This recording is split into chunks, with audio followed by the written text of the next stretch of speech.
Stream. We're live now. Hello, everybody. Welcome to the Football Outsiders Thursday live stream on Twitch and YouTube and Facebook and Twitter and in the widget on the corner of our website, this direction. And I'm Aaron Schatz, editor-in-chief of Football Outsiders. Would like to welcome you all to the show. My guests today, Mike Tanier, joining us as always on Thursday. JP Acosta is joining us as well. And we have a special guest for the first part of the show, Arif Hasan from The Athletic, Minnesota, so that we can preview tonight's game and talk about what is going on with the Vikings. So first, just to let you all know about tonight's game, it's a really important game for two teams that are on the outskirts of the playoff race. So the Vikings make the playoffs in 41% of our simulations when they win this game, 19% when they lose. The Steelers, 40% when they win, 12% when they lose. And you can probably tell by the fact that the current odds are closer to the Vikings winning and the Steelers losing, that the system thinks that the Vikings should be kind of heavily favored in this game. I believe they're favored by 3. So this brings us to the question, DVOA really thinks the Vikings are actually a pretty good team at 11. How on earth did they get to 5-7? What the hell went wrong? Or what's wrong with DVOA? Well, it's interesting because all the usual reasons why a team might be higher than its record do not really apply here. They don't have particularly good fumble luck or bad fumble luck. They do have played an average schedule, so it's not a schedule strength thing. CCX3 believes this game has to end in a tie, which if it's possible, it was tie with both teams blowing it egregiously at the end would be seems to be the proper way to finish it. But I kind of hope it ends on a Big Ben Hail Mary that only goes like 15 yards. Oh, yeah. That would be perfect. It'd actually be fairly reminiscent for Vikings fans because they did have a game where Christian Ponder threw what should have been a 50-yard Hail Mary that went about 35 yards. And so and that concludes our Christian Ponder coverage for 2021.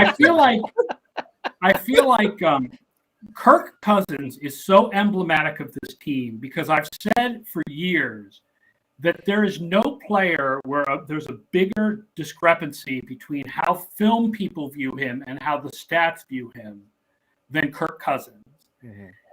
Minnesota is 3rd in the league this year in offensive pass DVOA. 3rd. And by the way, it's not just us. I believe that Cousins is like 2nd or 3rd in Pro Football Focus's quarterback grades this year, which sounds insane because that is film study. That's not really stats as much as it's film study. And yet this team is 5-7. Like, what has happened to the Vikings, who we all thought, well, Mike didn't think, but I mean, I thought they had a lot go wrong for them last year. They would be healthier this year. Their defense would be better this year. They were going to be a wild card contender. I mean, technically, they're still a wild card contender. If the In the Hunt graphic that they posted during the Lions game was one of the most depressing things I've seen. It was a bunch of 5-7 teams. Remarkable indictment of the 14-team playoff system. In a 17-game season, that means you have to, it's true. It's true. If we were at 12 playoff teams at this point, it would basically be it's the Rams, and then it's a bunch of teams competing for the last spot. But let's be honest, the 49ers are the best of those teams, and then we could just move on with our lives. Yeah, and it would functionally be a bunch of good teams instead of a bunch of teams that are competing for that 7th spot that I think not very many people have. I mean, because the Eagles have a pretty reasonable shot at that. The quarterbackless Saints have a pretty reasonable shot at that. It's not wonderful for the 7th seed in the NFC. How can you say that a team with Taysom Hill with a cast on his finger? I was going to say they have the $40 million NFT at quarterback. I think that's pretty good. Yeah, they've got God's laundering machine. No, for sure. He's a human NFT. That's it. We figured out Taysom. My God. Yeah, no.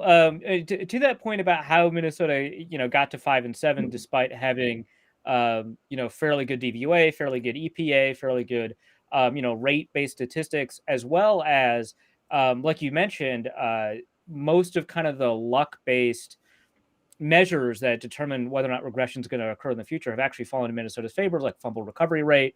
I think offensive red zone rate, for example, has been in Minnesota's favor as well. That tends to regress a little bit. And there are like a couple of others, I think, like in terms of turnover rate versus turnover-worthy plays. The Minnesota defense has been on the positive end of. They've been able to convert turnover-worthy plays into turnovers. One of the things that I track is passes defense, because in general, like 20 or 21% of passes defense will turn into interceptions. It's like a very rough way to look at interception luck. Minnesota's had 40 passes defense on offense and 3 interceptions. That's the best rate in the league. Yeah, it's wild. And despite that, like you said, they're 5-7. Part of it is, every game they've been in is close except for the Seahawks game. So they've had 11 of 12 or something like that, 12 of 13. I forget how many games they've played, but every game but one. 11 and 12 have been one-score games. Yeah, they're very consistent. And one of those one-score games was an 8-point game, but it's a one-score game. And I think the NFL record is 14 in a season, which is that must have sucked to watch. But yeah, I mean, the Vikings are 4-6 in those games, and so in theory that'll regress back. But you also have to consider who they're playing against and what those close games mean. And you wish that would tell you something, right? Because if they've had close games against good teams and lost to those teams, that would mean that they're a good team, and that going forward, you would imagine that they would win. And that's not been. They've had 2 close games against the Lions, one of which they lost, right? But they also had close games against the Ravens and the Cardinals, right? And the Bengals. Kind of depends on if you think they're a good team, but they had a close game against the Panthers, and they're a bad team now. Like it's so tough to figure out what the Vikings are. They are anything but an average team. They're either bad or they're good. And I think from a statistical perspective, those good games, for whatever reason, are kind of overweighting the sample. I don't really know why that is. The funny thing is, that's not how our numbers have them. We actually have them as the most consistent team in the league. But that's like a play to play. The variance is like 32 or something like that, right? Like, is that a play to play or a game to game? Week to week, they have the lowest variance in the league. That's wild. All their games come out as average. They've been kind of bad against the good teams and kind of good against the bad teams, but not good enough to win by a lot, not bad enough to lose by a lot. So everything is kind of close to average, and they're just kind of close to average all the time. But you watch them play, and it never feels like that. I think. Yeah, I know. Believe me, I know. It doesn't feel like that, but they have actually been really consistently average. I think the computer factored in the Vikings heart attacker, which means like everything's going to end in a heart attack. Well, one thing is that's week to week and not play to play. And I know, because you wrote about it this week, Arif, one of the problems they have is they've given up a ridiculous number of points at the end of halves. That's in-game inconsistency, which is not what I'm measuring. But like all of a sudden at the end of the half, they're like, okay, we forgot how to play defense. Thanks. Yeah. I think something like 30%, which that statistic didn't make my piece, but like something like 30% of the points they've given up have come at the end of the first half, in the final 2 minutes of the game, or the final 2 minutes of the half, which is nuts. The amount of points that they've given up, it's 6 per game in the final 2 minutes, which, a touchdown per game. That sounds like a lot, and it turns out it is. It's historically the most in terms of the database that goes back to 2000 that I was able to look at. The distance between them and number 2 is the same as the distance between number 2 and number 33. And I mean, going back to 2000, so out of 703 teams or 702 teams.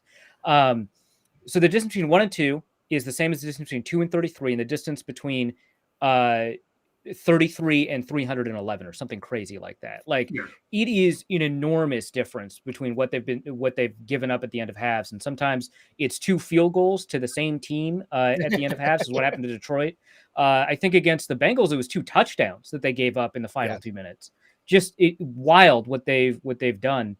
And they're also the only team in the league to have a 6-point lead in every single game they've played. And you can't say, because the way you described it, sometimes it's 2 scores. So it's not like, well, it's bad clock management. We give the ball back. We don't manage this. It seems like there's no one root cause for giving up all those points. Or did No, I mean, when the 49ers got the touchdown, it was on an 8-minute drive, right? It just happened to occur in the final 2 minutes. And so it's like, I don't know what to make of that, because if it was just 2-minute defense, you could say, well, there's something structurally in the Vikings 2-minute defense. And there is, right? Probably. But like, there's also like, they're not this bad at the end of games, even though they are also bad at the end of games. They're not this catastrophically bad at the end of games. That's also a 2-minute defense. And so I don't really know what to make of a lot of this. I mean, the Bengals 50-yard touchdown was Bashaud Breeland's just not fast enough, and he got injured on the play. But I think him not being fast enough was the cause, not the other way around. But I mean, when you're straining, you'll hurt a hamstring, right? Yeah. But against the Cardinals, it was just a blown coverage. You know, Mackenzie Alexander, Patrick Peterson didn't fill in, and so Rondale Moore got a 77-yard touchdown. That's a completely different class of problem. Against the 49ers, they couldn't defend against the run on an 8-minute drive, right? That's a different class of problem. Right. You know, sometimes they get beaten on the fundamentals. Sometimes they blow a coverage. Sometimes a quarterback makes a nuts throw that is not really indicative of anything that you know is problematic with the defense. It's just how the games work. And so there isn't really a consistent issue that you can point to that you can say, hey, the Vikings can do this and fix this here. All I know is that when they practice, they apparently are quite good at 2-minute defense, but you know, that's against the Kirk Cousins offense. So, you know, who knows? Yeah, I was doing some research on Vikings, and one of the things that I noticed is in the first half of games, our DVOA has them at 3rd, but then in late and close game situations, they go to 24th, and then in the third quarter, they're 23rd in DVOA. So it's kind of, they play really good for that like first like 12 minutes, but then coaches always talk about the middle 8, which is the final 4 minutes of the first half, first 4 minutes finish the second half, and they just completely like go AWOL. It's yeah, I don't know how to describe it. Yeah, Xavier Woods actually brought that up, I think, around week 5. You know, we were like, hey, what's going on? End of halves, beginning of the third quarter. And he said, yeah, those middle 8, yeah, we suck. We're awful at the moment. I was like, all right, yeah. I mean, you nail it. I didn't have to say it. And he's like, yeah, so we got to figure out what we're doing in order to resolve that. And I believe they've gotten better at the top of the third quarter over the course of the season. They were pretty bad at the top of the third quarter for a good chunk of it. They've gotten a little bit better at that, but they've remained bad at the end of the second half, which, I mean, they're two completely different situations, right? What's interesting is that the Vikings are a really good team in overtime, which, you know, it's a small sample size, but it's also 3 games for some reason. Right. And on those drives, they've actually been a really effective overtime team. And so they go from a really bad end of game team, end of half team to a really good overtime team. And you'd imagine if they're a poorly conditioned team, that wouldn't be the case, right? And so it seems unlikely to me that some of the explanations that you might use apply here. But in overtime, sometimes, or most of the time, there's no time pressure and you can run your normal offense and defense.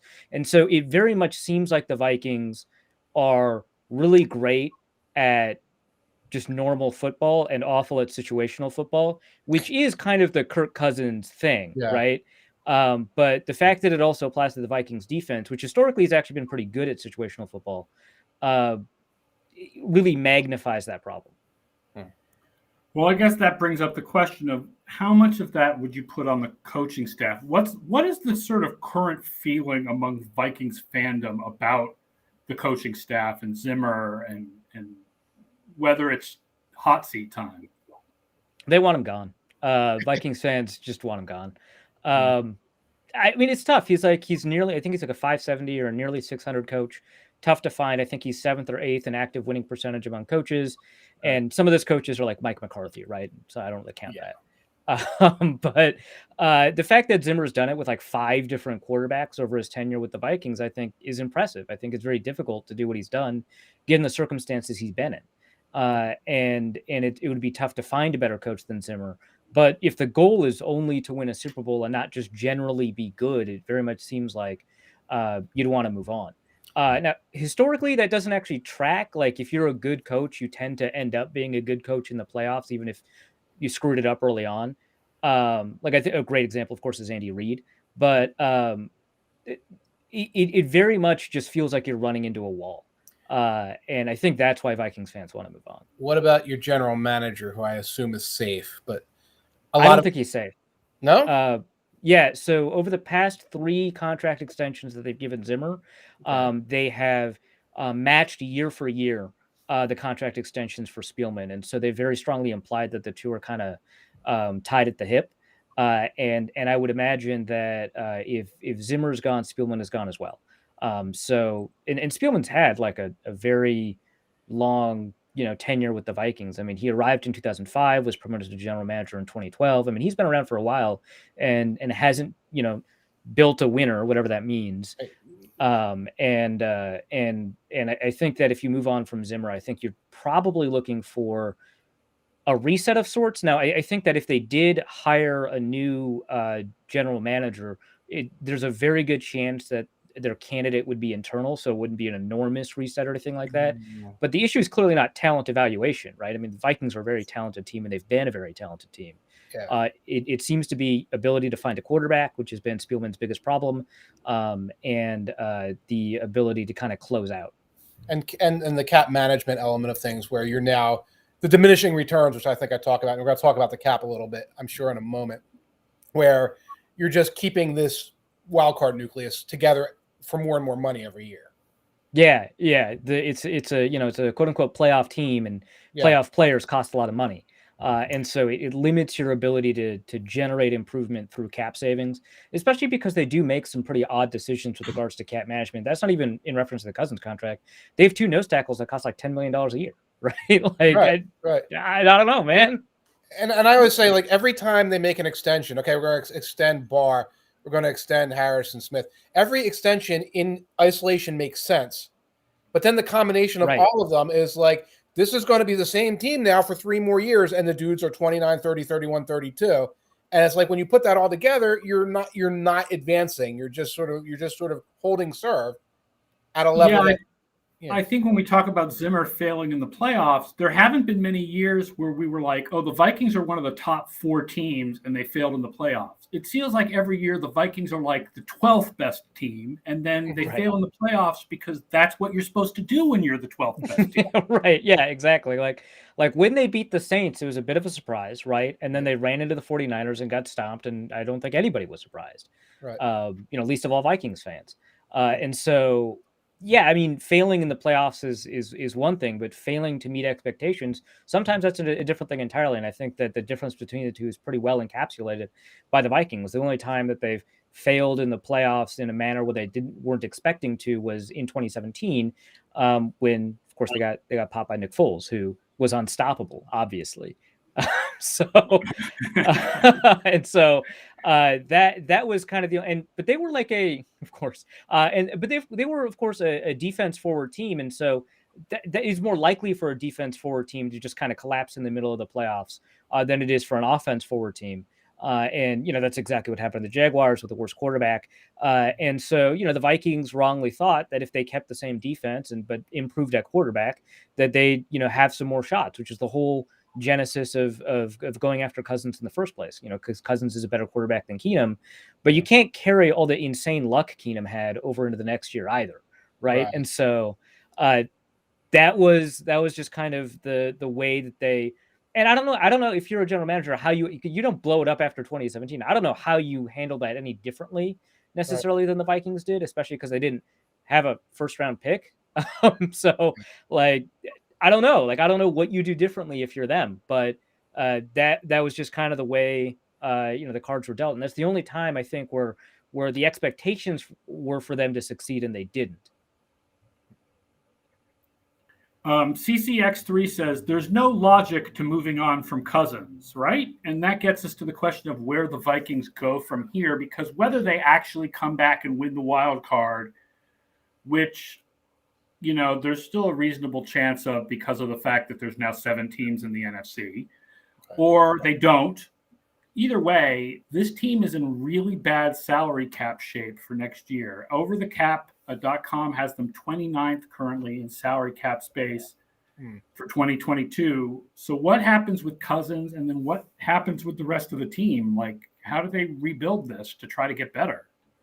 Yeah, well, one of the reasons that this happened is in part because, like you mentioned, like the Anthony Barr extension, right? They kept on kicking the can down the road, and then they Right. decided, hey, I don't know if this Anthony Barr thing is going to work out, but the only way that they could structure a deal that got them out of the Anthony Barr contract was to create one which had voids at the end of the contract, and it's a very nice cap trick that a lot of teams are using now. But one of the problems is that there's going to be a year where that guy is going to cost cap space and not be on your roster, which happens to be next year, where Anthony Barr is not going to be on the roster because the contract automatically voids, and he's costing like 9.8 or something like that in cap space.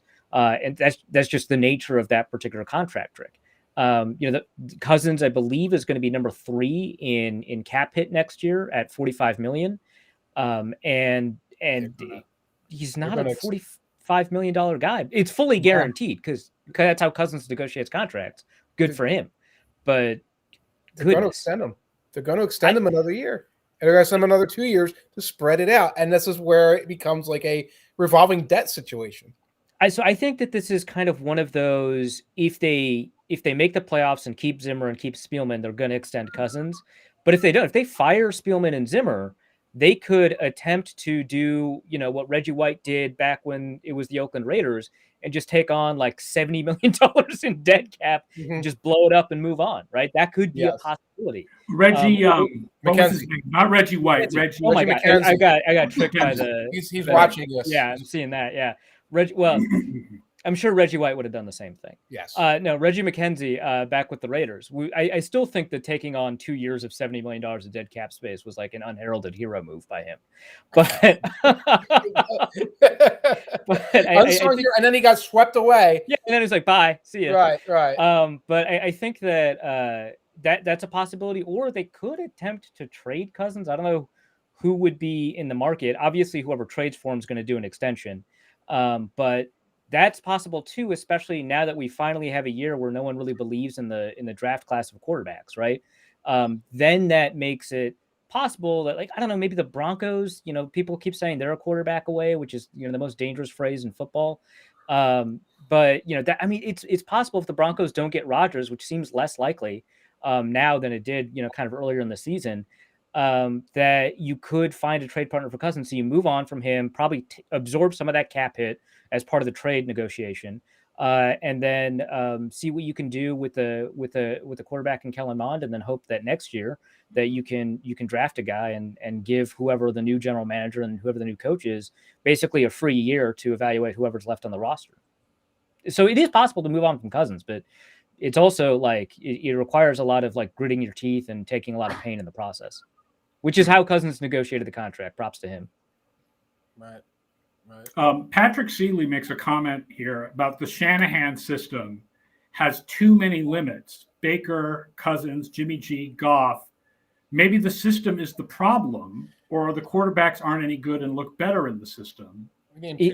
Two Super Bowl quarterbacks, but teams that went to the Super Bowl, by the way, just throwing that out there. Yeah, I feel like there's not really a major problem with the Shanahan system. And he also says if you can't get the run game going, it kind of shuts down. But I will point out, and this is surprising to me because Davon Cook and Alexander Mattison, but right now the Vikings are 29th in run offense and 3rd in pass offense. So despite the fact that the running game has not gotten going as much as they want, and they've been missing their number 1 running back for part of the year, the passing game has been really good.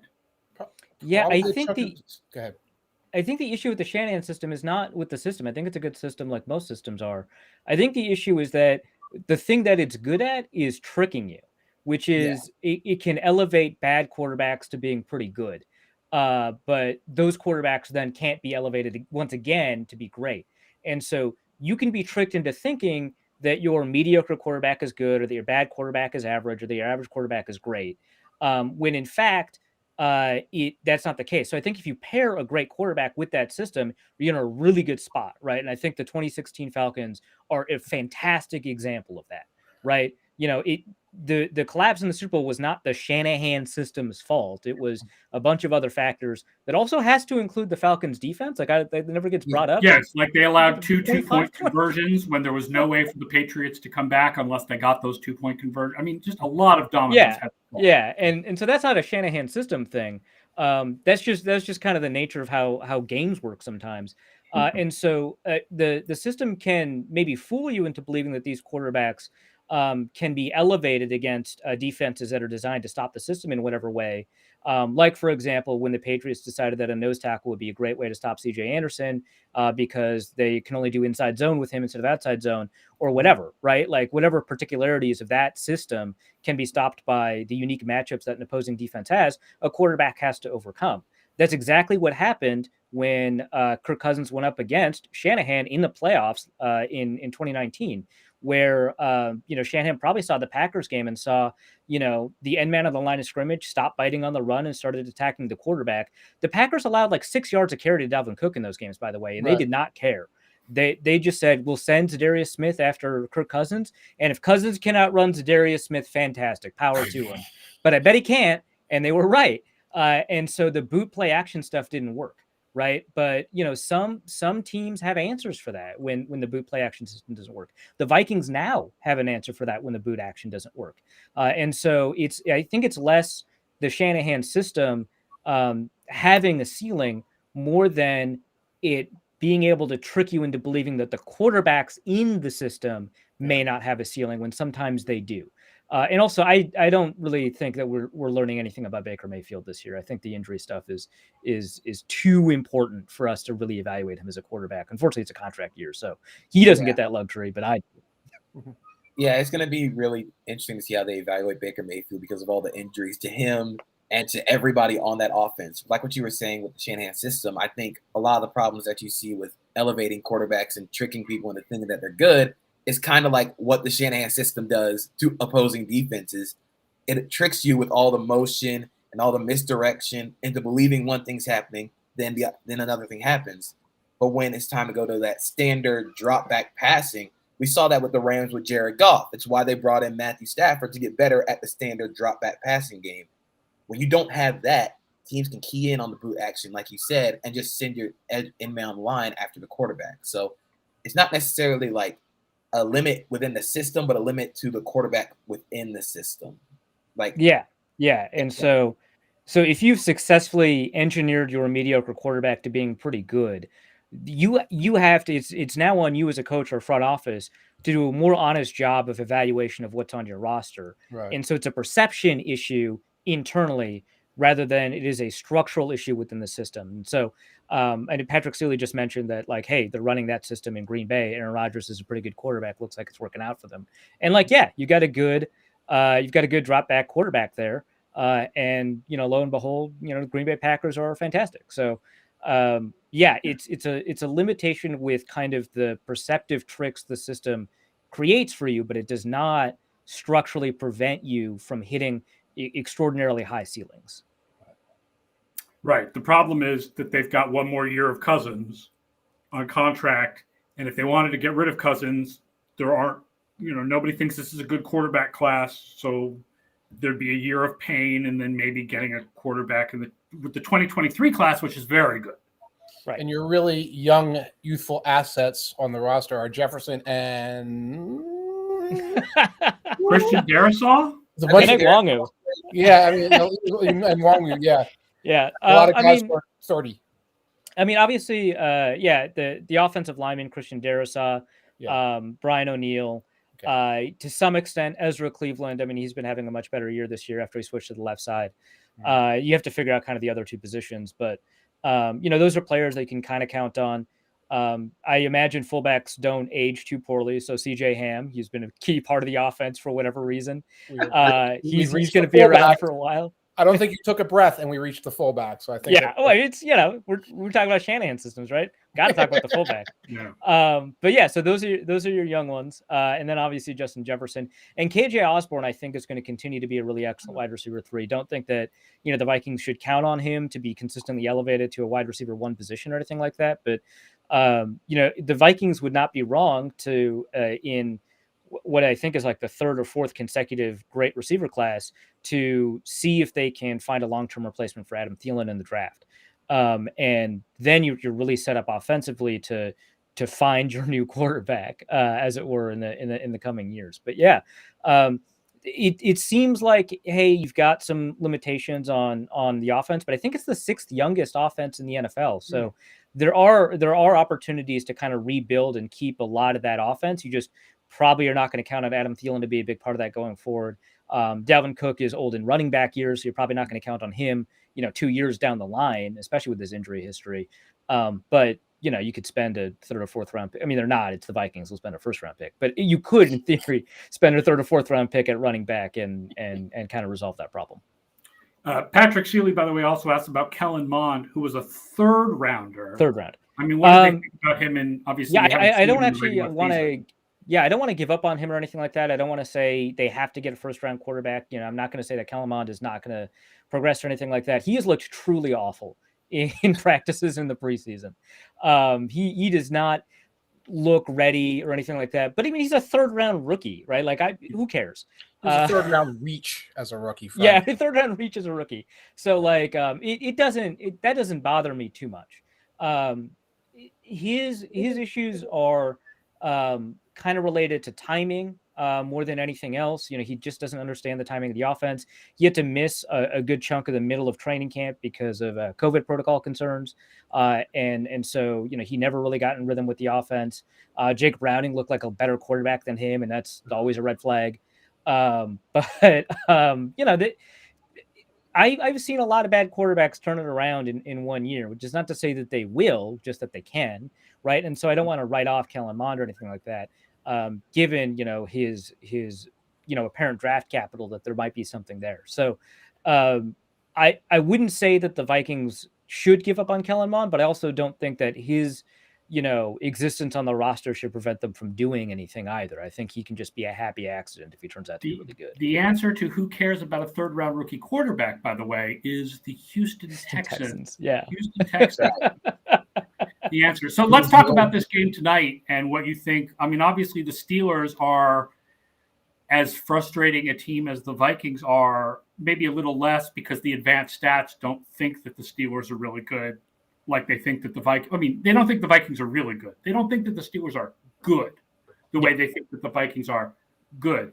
But the Vikings are favored by 3 in this game against the Steelers. Obviously the Steelers have great pass rush, and you talked about if the great pass rush just keeps going after the quarterback, even if he's play actioning and rolling out, then that helps to neutralize the whole Shanahan offense. I don't know what will happen with TJ Watt tonight. Yeah. Well, part of it, I think the Vikings, they've been engaging in a lot less play action this year, especially at the beginning of the season where they had a quick strike offense. I think the first 4 weeks of the season, Kirk Cousins had the fastest time to throw in the league. Now, of course, it's Ben Roethlisberger on the other side of the ball. But they've kind of moved away from some of the boot action stuff. When they do play action, it happens to be bootleg less often. And so that is a little bit less of a problem in terms of how solved the offense is. So that's still an opportunity. The thing with Pittsburgh is that like their star players are like really good, and then when you get away from who those star players are, it's a mess. And that's not even necessarily. I mean, they've got some of those players on IR, right? Like it's it's Tyson Alualu is on IR. Like there's not much you can do about that. The offensive line is a mess. Yeah. I think the rookie left tackle is injured, so they're down to like the second stringer. Mm-hmm. And it's the not secondary is who knows what's going on there. Yeah. There's a lot of issues on what's happening I'm going to take a quick look at the R lads. But I think Robert Spillane is coming back, so they might have an inside linebacker too, but Devin Bush hasn't been playing very well since his rookie year. He's come back from injury, wasn't all that great. Kendrick Green is making as many mistakes as he has highlights. I'm used to that watching Garrett Bradbury a lot. But Jay Molnar says the tackle is in, the guard is hurt. Okay, great. It's something like John LeGlue, I believe, will be playing. Who I first heard of 2 days ago when I had a Steelers guest on the podcast. So John LeGlue. It's spelled like an Leglue. LeGlue, right? Bounces off me and sticks to you. Yeah, you'd think, right? But I guess he's not that great. But they've had issues along the offensive line and they're banged up. So that Steelers group is really interesting because you take a look at someone like TJ Watt, you're like, wow, they could really, do something. Cameron Hayward, wow, he's one of the most underrated defensive linemen in the league. He's incredible. And then, Chris Wormley's having a good stretch of games, right? And maybe, he'll continue that. But, that's kind of the next player on the list besides like Minkah Fitzpatrick in terms of like star defenders. And so the drop off is like pretty big in terms of, the stars versus the non-stars. And that's kind of where the Steelers get hurt. And I think the Vikings can take advantage of that. I mean, the Steelers do a pretty decent job of isolating who the biggest threat on an offense is and attempting to take that player away. And without Adam Thielen in the lineup, for this game, that it's going to be a little bit easier to do that to Justin Jefferson. But I still think, the talent that they have with, their complementary pass catchers with KJ Osborn, who I just mentioned, a little bit with Tyler Conklin, they'll get Devin Cook back. I don't know if they want to use him a lot, but, he's okay in the I feel like he's overrated in the receiving game, but he's not bad at it or anything like that. He's okay at it. They'll have options to throw to and be able to take advantage of some of that space. And of course, the fullback, CJ Ham. He can always catch a ball. Love the fullback. Bring him back. They don't have a Watt as fullback, though. Pittsburgh has a Watt as fullback. Yeah, that's true. They've got a Watt. Yeah, Derek Watt. Watts. Yeah. Which, in terms of football family fullbacks, much better than, was it Chris Gronkowski or Dan Gronkowski? I believe Yeah, he was. Chris, who was the fullback, and Dan was also a tight end. My favorite story about the Gronkowski family is that the oldest brother is a first baseman. Yeah, that's wild. But the oldest brother played baseball, not football. If he was like a podiatrist, that would be really weird. That would be really weird. Well, that's like a Cooper Manning thing, right? Like Cooper Manning is like an energy executive or something crazy. Right. And Nathan Hasselbeck used to sell Jaguars on Route 9, I believe. Speaking of imagine going to that Thanksgiving and be like, hey, what do you do? Yeah, I sell cars. It's okay. Cooper had the son. Cooper has the heir. Cooper. Yeah. That was his contribution to the family line. As we pointed out on yesterday's show, that's why the Mannings can get any college coach in the country to come on the Manning cast. Why would Saban go on the Manning cast? Like until Arch Manning commits, any college coach in the country will go on that day. So let's finish up by picking the game. I would say I would pick the Vikings. I'm with our numbers. I feel like despite all the bad things that have happened to them, plenty of bad things happen to the Steelers too. I do feel like the Vikings are the better team even without Thielen. Sorry. What'd you say about the quarterback? You said plenty of bad things have happened to the Steelers, and one of them is playing quarterback. Yeah. Age. I hate to tell you this, but now that I'm in my late 40s, the rumor that age ain't nothing but a number is not true. So not true. JP, while you have a chance, escape, find the fountain. I'm hearing you guys talk about this. I'm like, dang, let me relish these years. Relish them. Relish them. Well, that kind of reminds me. This is true for Ben, but I think it reminded me because the Tevin Jenkins news has hit. The timeline, he feels comfortable. He thinks he's not going to have any problems with his back going forward. And I remember an old draft Twitter guy, Eric Stoner, saying that nobody used to have a back problem.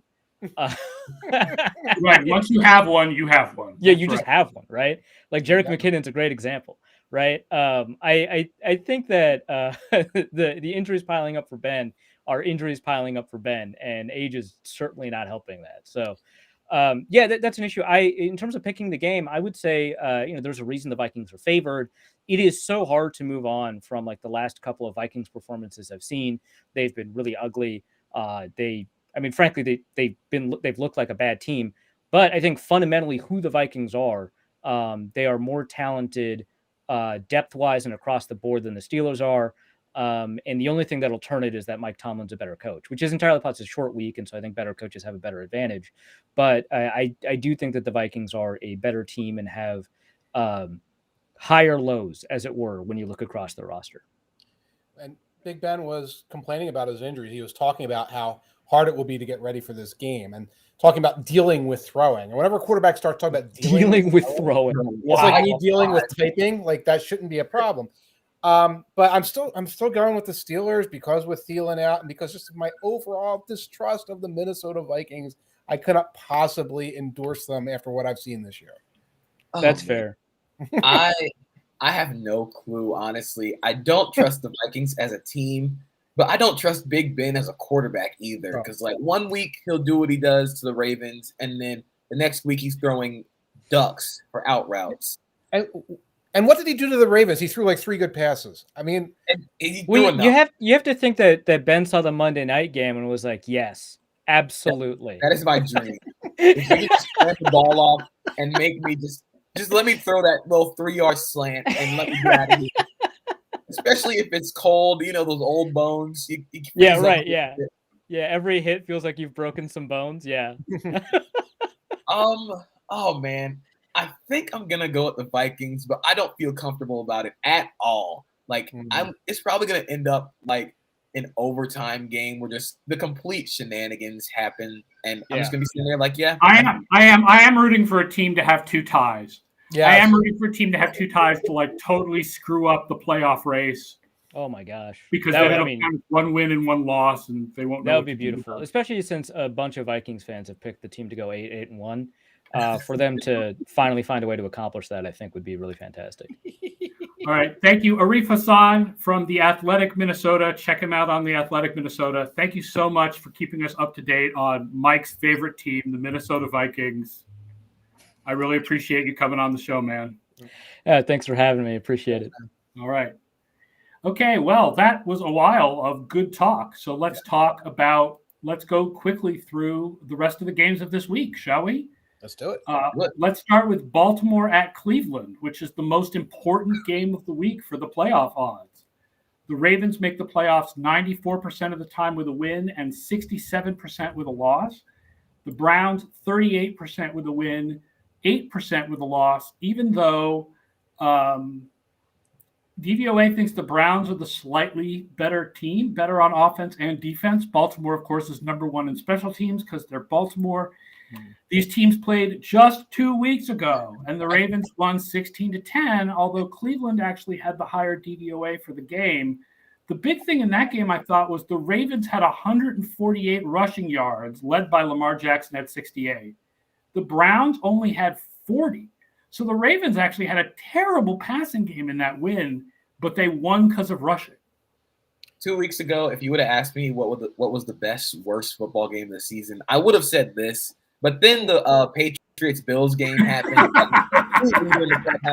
But now that this game is happening again, it'll probably end the same way. I just really have no idea what to think of Cleveland's offense. There's too many people injured. Their run game is really good. They're 3rd in our rushing offense DVOA, but their passing game is 19th. Baker Mayfield really hasn't really recovered from his injuries and also from his own limitations as a quarterback. And I don't think that's helped by having a roster with Jarvis Landry and Donovan Peoples-Jones as your top 2 receiving options. They could be facing a get-right game with this Ravens secondary, because legitimately, I don't think there's anybody healthy in that secondary. No. Marlon Humphrey's off the season, torn pec. And when I checked the injury report today, Anthony Averett didn't participate in practice. Kelvin Seymour was limited. Brandon Stevens was limited. Chris Westry was full participant, and Anthony Levine did not participate. They have 4 or 5. Jimmy Smith might play. I don't know. There's like 5 legitimate DBs healthy for them right now. I kind of feel bad for them at this point because they've just been hit with injury after injury after injury, and somehow they're still like have a legit shot at making the playoffs, which is incredible coaching. But the best shot, they have the best shot in the division. They have the lead in the division, so they have the best shot.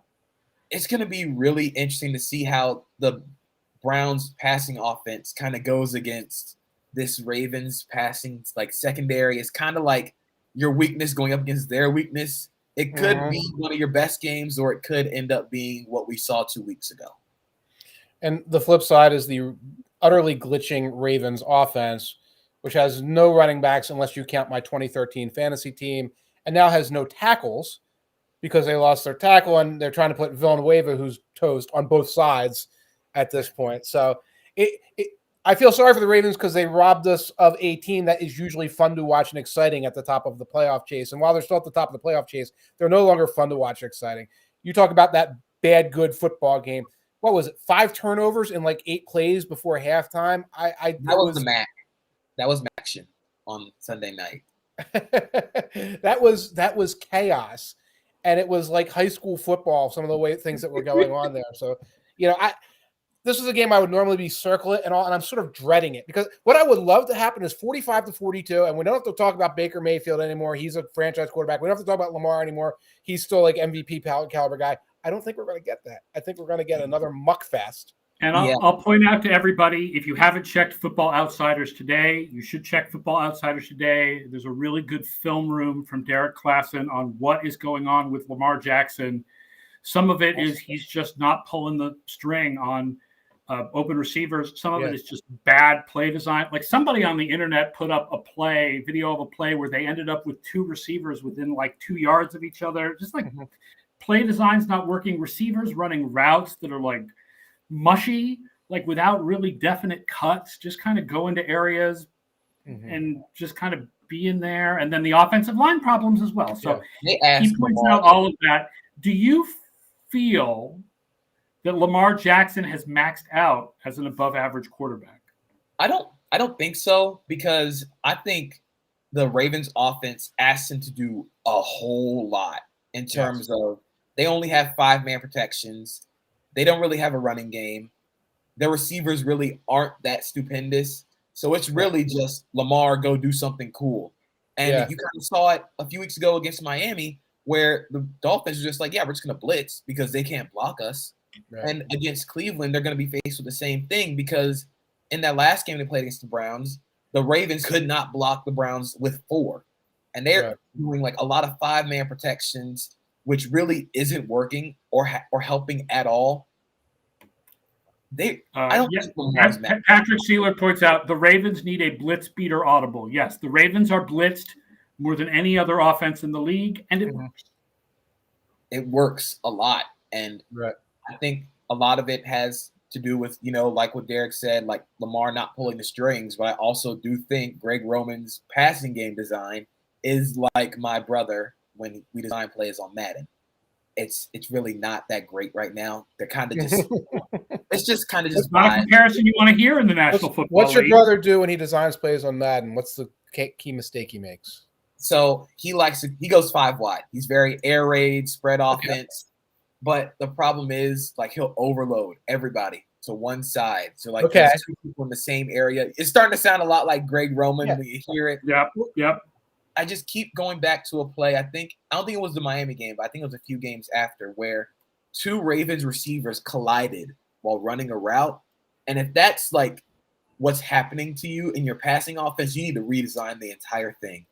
Right. Because that's literally the one thing you don't want to happen. So it's going to be really interesting to see how the Ravens kind of scheme up passing against this Browns front. And their defensive line has been really good. Browns -2. The FO Plus picks did go with the Ravens slightly, but I'm going with the Browns. Personally, I would put money on the Browns on this game. Same. I think I'm going to go Ravens just because, again, I really don't think that Browns offense is very good. I don't trust them at all. And if they couldn't run on the Ravens a couple of weeks ago, if they can't run the ball this week on the skeleton Ravens defense, then they're probably cooked on offense.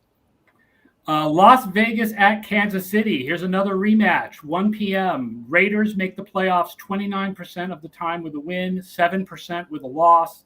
Kansas City 94% of the time with a win, 74% of the time with a loss. We'll just do this one quick. I have a feeling we all feel fairly similarly. The Chiefs' defense has been super hot over the last few weeks. The offense is still not quite back to where we think they should be. They're not even close to back to where we should be. But the one game where they were was against the Raiders, where they just picked on Jonathan Abram. And by the way, the Raiders, you know how everyone's playing 2 high safeties? They wouldn't play 2 high safeties against the Chiefs except on 3rd down. So Mahomes on 1st and 2nd was just bing, bing, bing, bing, bing. Mm-hmm. So, and the Kansas City defensive weaknesses, by the way, they're 28th against running backs as receivers, but Kenyon Drake is now out for the year. Yeah. And they're 21st against tight ends, but no Darren Waller. So I kind of think of this Raiders defense as kind of like, you know how high schools have like play renditions of Broadway musicals? Yeah. The Raiders defense is a high school rendition of the 2015 Legion of Boom, where all they do run is cover 3, but they're not good at it. Right. Like, they're not good. Their front 4 can get pressure, but their coverage isn't good at all. That's what you saw against the Chiefs, where if you're going to live in single high, you have to have the dudes who can live in single high. You have to have guys who can carry that third receiver vertical and it's at the second level. No, Nate Hobbs is having a nice rookie year, but he's not that good. And Desmond Trufant is old. And yeah, it's not. And Abraham is not Cam Chancellor. Exactly. They wouldn't get KJ Wright to kind of be their holdover from that 2015 Legion of Boom. So it's going to be – I really am – starting to get a little concerned about the Chiefs offense because they haven't really found ways to beat too high yet successfully. I think Bryce Rosser from Sports Info Solutions said the Chiefs face the lightest boxes in the NFL, but they're 25th in EPA per rush in 11 personnel, and then they're 27th in EPA in short passes against quarters coverage. That's what they're seeing a lot. And the way to get defense added too high is you run the ball well or you get them out of it in short passes. That way you bring another defender into the zone to kind of stop those quick routes, or you bring another defender to stop up the gaps in the run game. I think what Kansas City probably has to do is go under center and run the ball. I think they're really good at that. Their personnel is designed to do that on the offensive line. Creed Humphrey is playing at an all-pro level as a rookie at center. Trey Smith is a really good run-blocking guard. Orlando Brown is a good run blocker. I think they need to get to that under center run game a little more to kind of vary it up, kind of mix it up a little bit. So here's the thing about this game. It's a 9.5-point line. So I think we all feel very confident about Kansas City winning. But if you had to put money on this game on the point spread, Kansas City minus 9.5. That's a lot. That is a lot. But they're also missing Darren Waller. And their offense recently has turned into hope for pass interference. Yeah. That is the Raiders' offense at this point. I would lean towards the Chiefs and lay the points, but I'm not happy about it. Yeah, I think I'd agree. I think I go Chiefs. I think I'm kind of there too. Right. San Francisco at Cincinnati, 4 p.m. 49ers make the playoffs 90% of the time with a win, 67% with a loss. Bengals, 57% of the time with a win, 28% of the time with a loss. I pointed out yesterday that San Francisco's remaining schedule is like a parade of all the teams that DVOA does not like as much as the public. Cincinnati, Tennessee, Atlanta. This is my pick of the week. If we do the video pick of the week, we'll go out on Twitter at some point. San Francisco actually started as Cincinnati -1. It's now moved all the way to San Francisco -1.5. I just think San Francisco is the better team. It's up to 2 now. San Francisco -2. I can no longer choose anything with the Bengals because they are that knife kid meme where the kid's running around and the mom's like, "What do you have?" And the kid's like, "A knife!" And the mom goes, "No!" Because there are only 2 things that can happen. Like either something good is going to happen or something terrible is going to happen. Last week, something terrible happened with the Bengals where they just completely imploded. And that's like one of the things we've talked about with the Bengals is their very high variance. Like you don't know which team you're going to get. Yep. I don't know how you can trust this Bengals team, especially on offense, if their number ones aren't winning on the outside. So, Mike, are you saying that you're worried about Joe Burrow's pinky? I am worried about Joe Burrow's pinky. I mean, on top, the value added for all the other worries I would have. Yes, I'm making my pinky swear here that you have the league leader in interceptions, Joe Burrow, and he's playing with a damaged throwing hand. So if you're looking for any value added to saying, take the Niners, that's it. Although there does need to be a parenthetical. The league leader in interceptions, parentheses, because the Jets have started 3 different guys. Right. But that's every NFL season. There's a half dozen teams who the league leader in interceptions was benched, I'll point out the Bengals defense. Here are 2 weaknesses you don't want to have against San Francisco. 24th against tight ends. 29th against passes in the middle. And Logan Wilson is probably going to be out for this game. He got hurt in the Chargers game, got carted off. He's their best linebacker who can do a lot of versatile things. He's been actually really good this season. But if you can't tackle and you can't cover the middle of the field against the Niners, then Kyle Shanahan is going to put your middle defenders in a blender. And I really just think that's going to happen. He's going to have Jermaine Pratt like in the phantom zone by the time. San Francisco all the way is my pick on this one. I'm taking it now before the line moves any further. So I'm going San Francisco. Now the game of the week. Let's talk about the game of the week. San Francisco's D is weak, Joey Sucks points out, against number 1 and number 2 wideouts. So that is their weakness. But overall, they're just the better team. And also, that small chance that Cincinnati is going to be forced to use Brandon Allen in this game, holy hell. Right. Biggest game of the week, Buffalo at Tampa Bay. Playoff odds don't matter. I mean, there's still a chance of Buffalo not making the playoffs, but this is the most important game of the week for Super Bowl odds. So we put the making the Super Bowl odds as our graphic. Buffalo makes the Super Bowl 16% if they win, 9% if they lose. Tampa Bay, 31% if they win, 24% if they lose. Here you go, man. This is the best offense by DVOA versus the best defense by DVOA. And I posted on Twitter the stat that matters for me for Buffalo earlier is that in late and close situations on offense and defense, I believe the Buffalo offense in late and close is at 28th overall, and the Buffalo offense is 26th overall in late and close. The defense is 26th. 26th. Offense is 28th. Offense is 28th. And that's kind of an explanation for, to a degree, not explicit what we saw on Monday, but also what we saw against the Titans and what we saw against the Jaguars and what we saw against the Steelers earlier in the year. And I've seen it enough times now to not be like, that's just like Arif said about the Vikings. That's just a bunch of stuff that happened. But like that's a deficiency on the part of the Bills going up against Tom Brady, who is pretty good in late and close situations. And I will say for the Bills is I do think in their matchup against Tampa's defense, it kind of skews in their favor a little bit, but not mainly because of how good they are, but Tampa Bay's run defense is really good. So the Bills don't have to worry about running the ball.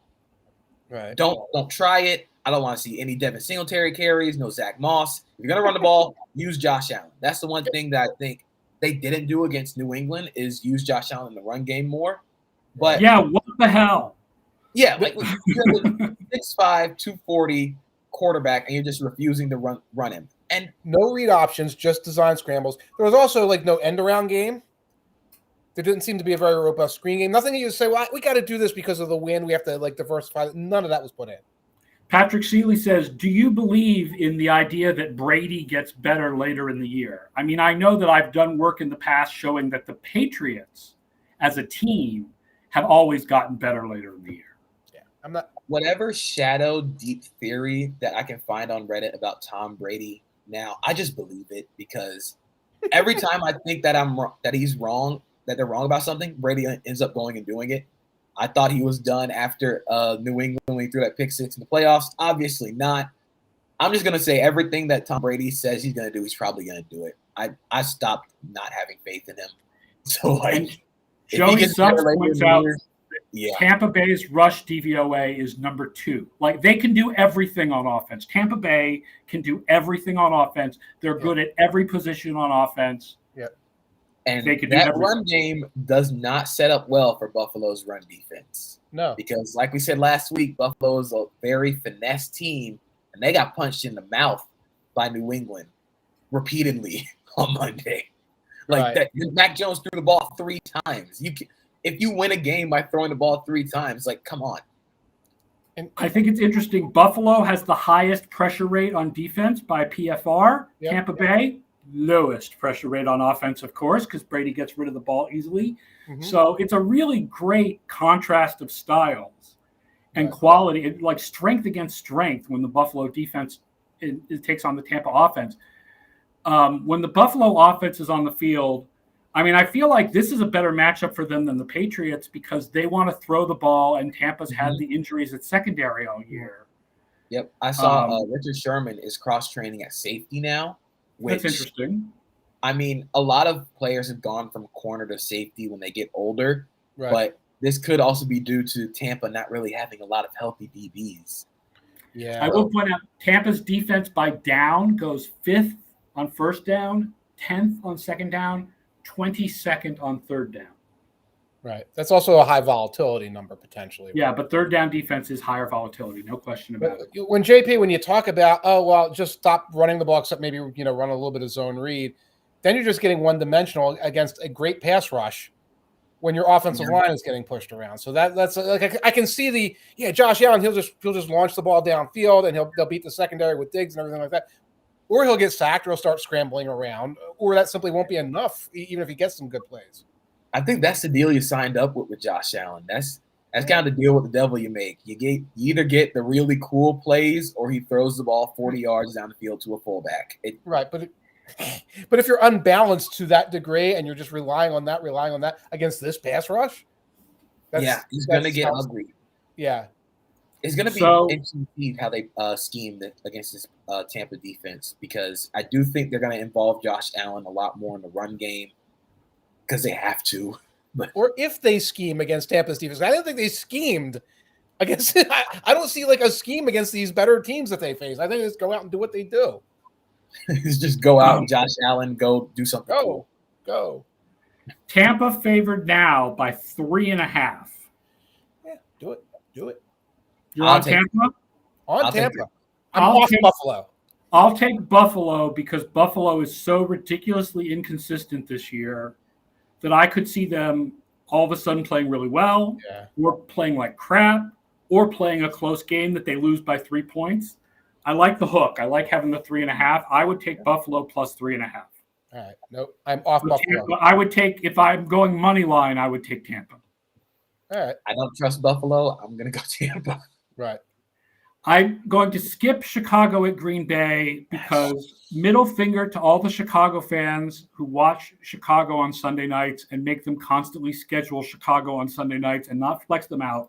Let's finish up with the LA Rams at Arizona. This is another one that's more important for the Super Bowl. Rams reached the Super Bowl 7% of the time with a win, 5% loss. Cardinals, 26% with a win, 17% with a loss. Rams are 6th in DVOA.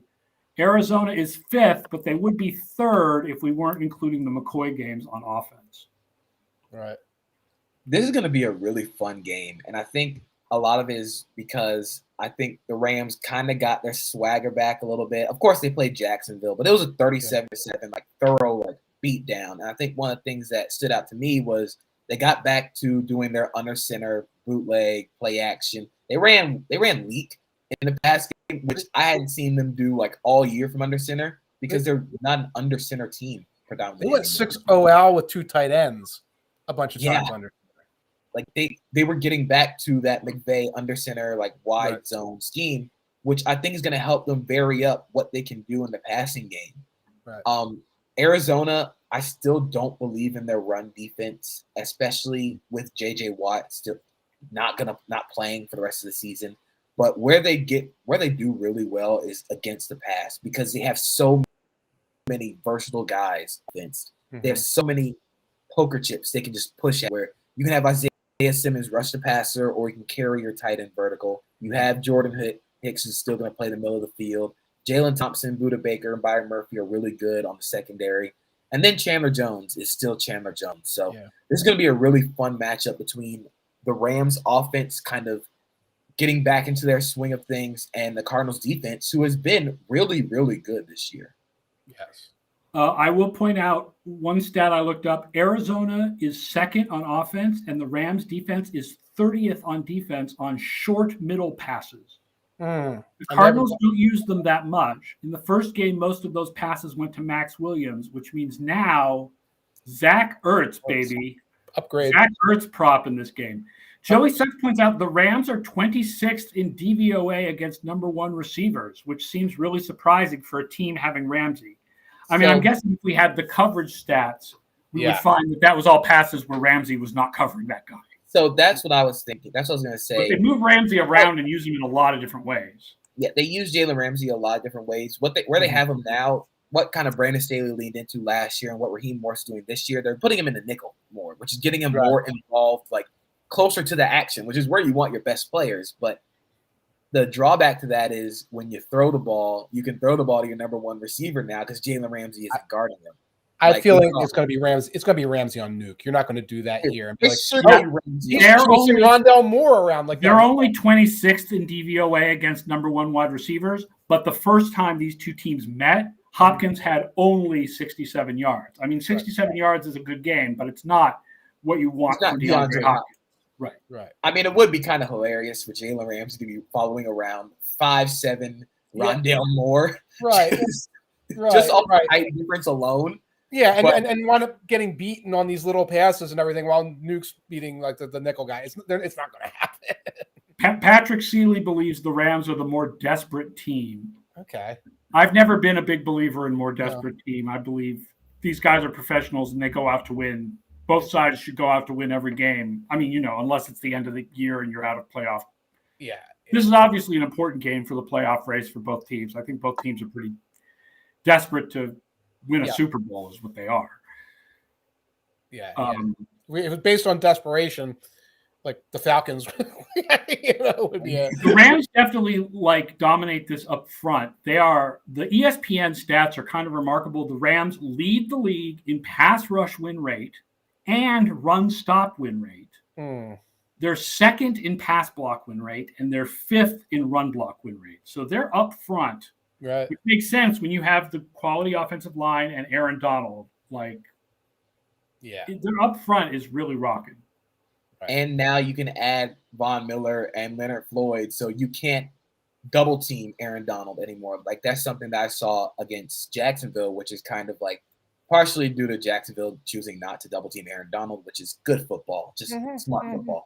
But it's also due in part to the scheme. I think adding Von Miller and Leonard Floyd, you can either choose to double team Aaron Donald and have Von or Leonard Floyd go one-on-one with your tackle, or you can do double team or slide protect to one side, and you potentially leave Aaron Donald one-on-one, which we know how that goes. Right.